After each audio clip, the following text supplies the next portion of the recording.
Scott, good evening to you. And the miners continue to benefit from strong iron ore prices, and the shareholders are expected to as well in the next dividend cycle. Tomo, good evening. Yeah, that's exactly right. The iron ore miners have done a spectacular job. The iron ore price remains stubbornly above $200 a tonne, which is wonderful news if you're an iron ore mining shareholder. As you said, BHP and Fortescue doing well. Rio Tinto up almost 2% as well. And the consistently high prices are filling those miners' coffers with plenty of cash that, as you say, will be showered on shareholders come the next dividend season. OK, now we had takeover news earlier in the day. Wesfarmers moving in on Priceline Pharmacy.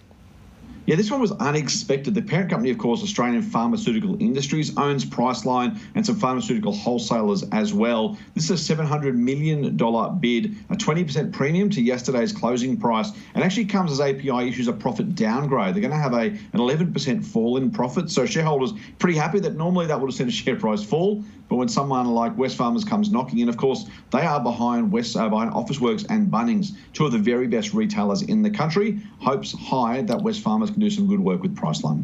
OK, important data out tomorrow from the NAB on how businesses have been trading.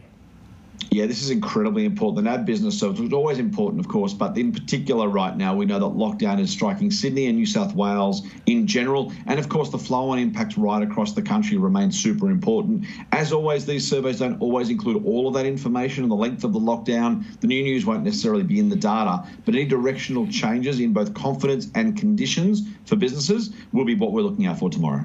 OK, now finally, profit season is kicking in the US. How are things shaping up on Wall Street?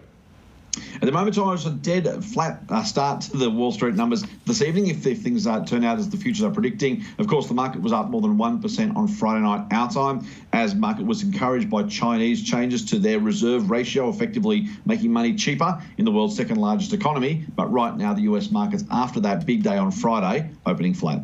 All right, Scott Phillips, as always, thank you.